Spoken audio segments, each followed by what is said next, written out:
স্পষ্ট কথা আমাৰ সদৌ অসম গৰিয়ামৰীয়া ডিষ্ট্ৰিক্টৰ দেশী মঞ্চৰ ফালৰ পৰা আমি বিচাৰিছোঁ কমতাপুৰত যি কমতাপুৰ স্বায়ত্ব শাসন চৰকাৰে দিছে দীৰ্ঘদিন কোচ ৰাজবংশীসকলৰ সংগ্ৰামৰ ফলত খিলঞ্জীয়া জনগোষ্ঠী আমাৰ ভূমিপুত্ৰ কোচসকলে যি অধিকাৰৰ দাবী জনাইছিল সেই অধিকাৰ কোচ স্বায়ত্ব শাসন পৰিষদৰ স্বায়ত্ব শাসন পৰিষদ তেওঁলোকে পাবলৈ সক্ষম হৈছে তাক আমি আদৰণি জনাইছোঁ।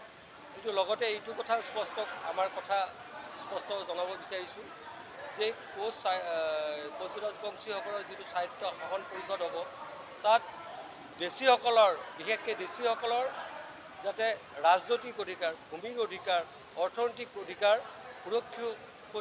সুৰক্ষিত থাকে তাৰ কাৰণে আমি চৰকাৰৰ ওচৰত দাবী জনাইছোঁ। লগতে গৰিয়াৰো জনগোষ্ঠীৰ লোকো ইয়াত বাস কৰে, তেওঁলোকৰো ৰাজনৈতিক, অৰ্থনৈতিক, সামাজিক অধিকাৰ যাতে তেওঁলোকৰ খৰ্ব নহয় তাৰ প্ৰতি দৃষ্টি ৰাখিবৰ কাৰণে আমি চৰকাৰৰ ওচৰত দাবী জনাইছোঁ। কোচ ৰাজবংশীসকলৰ লগত একেলগে সহবাসে বাস কৰা দেশীসকলৰ ভাষা একে, তেওঁলোকৰ সংস্কৃতি একে, তেওঁলোকৰ পৰম্পৰা একে, গতিকে ধৰ্মৰ ভিত্তিত ভাগ নকৰি দেশীসকলক কোচৰ লগতে দেশীসকলৰ যিটো কোচ অধিকাৰ, যিটো ভূমিপুত্ৰৰ অধিকাৰ সেইটো যাতে দিয়া হয় তাকে আমি আজি আলোচনা কৰাৰ কাৰণে আজি এই নাগৰিক অভিৱৰ্তন আৰু নাগৰিক অভিৱৰ্তনৰ এই মঞ্চৰ পৰাই আমি ৰাজ্য চৰকাৰক আমি এই দাবী জনাইছোঁ। এই কথাখিনি মোৰ দেশী মঞ্চৰ সভাপতি ডাঙৰীয়া এই কথাখিনি ব্যক্ত কৰিব। আমি জুলাই তাৰিখে আমাৰ বঙাইগাঁও জিলা আয়ুক্তৰ লগত আমাৰ এখন সভা আছিলে। সেই সভাত জিলা আয়ুক্তই বিভিন্ন সংগঠনৰ প্ৰতিনিধিবিলাকক মাতিছিল। বঙাইগাঁও জিলা আয়ুক্তই মিটিংখন মাতিছিল কাৰণ চৰকাৰে বঙাইগাঁও জিলা আয়ুক্তক কমতাপুৰ অট'নমাছ কাউন্সিলৰ যি 26টা সমষ্টি নিৰ্ধাৰণ কৰিব লগা আছিলে, যিবিলাক গাঁও ইয়াত সোমোৱাব লাগে, এইখিনি কাম কৰাৰ কাৰণে বঙাইগাঁও জিলা আয়ুক্তক চৰকাৰে নডেল অফিচাৰ বনাইছে। সেই সূত্ৰে আমি তেখেতৰ লগত মিটিং কৰিছিলোঁ, আমাক মাতিছিল মিটিঙত। আমি তাতে যাওঁতে আমাক জিলা আয়ুক্তই এই 4খন জিলাৰ ধুবুৰী, চাউথ চামৰা, মানকাচৰ, গোৱালপাৰা আৰু বঙাইগাঁও জিলাৰ যিবিলাক গাঁও ইয়াতে সোমোৱাবৰ কাৰণে প্ৰস্তাৱ লৈছে সেইখিনি আমাক জনাইছিল। আমাক দিয়া যিখিনি তথ্য আছিল আমি পিছত সেই তথ্যত কিছুমান বিসংগতি দেখা পাইছিলোঁ আৰু সেই বিসংগতিবিলাক আমি জিলা আয়ুক্তৰ ওচৰত চিঠি আকাৰে ইতিমধ্যে জনাইছোঁ আৰু ইয়াৰ পিছতো আমাৰ বহুতখিনি ক'ব লগা আছে। আচলতে যিখিনি গাঁও ইয়াতে ল'ব বুলি আমাক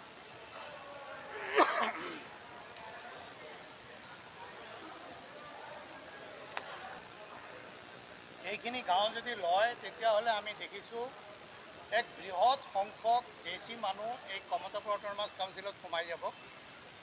গতিকে আমি বিচাৰিছোঁ চৰকাৰৰ পৰা যে দেশী জনগোষ্ঠীৰ মানুহখিনি যদি কমতাপুৰ অট'নমাছ কাউন্সিলত সোমাব লাগে তেতিয়াহ'লে আমাৰ যিখিনি অধিকাৰ, আমাৰ ৰাজনৈতিক অধিকাৰ, আমাৰ ভূমিৰ অধিকাৰ ইত্যাদি অধিকাৰবিলাক আমাক লাগিব আৰু চৰকাৰে যাতে এইবিলাকৰ ওপৰত গুৰুত্ব দিয়ে। কোচ ৰাজবংশী মানুহখিনি আপোনালোকে জানে আৰু দেশী মানুহখিনি একে, আচলতে DNA একেই।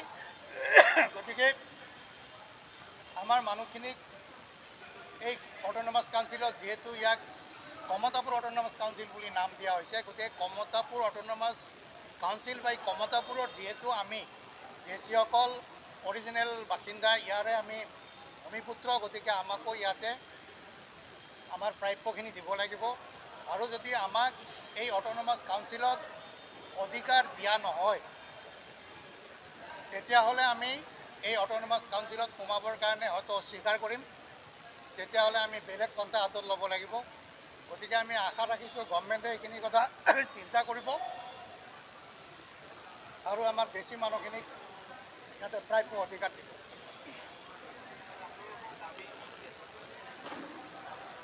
আমি ইতিমধ্যে আমাৰ সমন্বয়ৰক্ষী সমিতিৰ ফালৰ পৰা যিমানবিলাক গৰীয়া মৰীয়া দেশীক লৈ পেলাই যিমানবিলাক ইয়াতে সংগঠন আছে এক্টিভ এই কমতাপুৰ এলেকাত আমি এটা সমন্বয়ৰক্ষী সমিতি বনাইছোঁ আৰু এই সমিতিৰ ফালৰ পৰা আমি 6টা দাবী ইতিমধ্যে মাননীয় মুখ্যমন্ত্ৰীলৈ বঙাইগাঁও আয়ুক্তৰ যোগেদি ইতিমধ্যে দিছোঁ আমি। তাৰ ভিতৰত আমাৰ মূল দাবীটোৱে আছিল যে কমতাপুৰ অট'নমাছ কাউন্সিলত যিটো জেনেৰেল কাউন্সিল থাকিব এই জেনেৰেল কাউন্সিলত 25% ছিট দেশীসকলৰ কাৰণে ৰিজাৰ্ভ কৰিব লাগিব। গৰীয়াৰ কাৰণে এটা ছিট নমিনেটেড ছিট এটা লাগিব, যিহেতু গৰীয়া মানুহৰ সংখ্যা ইয়াতে কম আছে আৰু ইহঁতে ক'ৰবাত ইলেকশ্যন খেলি জিকিব পৰা অৱস্থাত নাই, স্কেটাৰ্ড হৈ আছে। গতিকে এইটো এটা আমাৰ দাবী আছিলে, মেইন দাবী। আমাৰ দ্বিতীয় দাবীটো আছিল যে আমি আমাৰ যিখিনি দেশী জনগোষ্ঠীৰ মানুহ আছে সেইখিনি মানুহ যাতে বা গৰীয়া মানুহখিনি যাতে ইয়াতে ভূমিৰ অধিকাৰ সুৰক্ষিত হয়।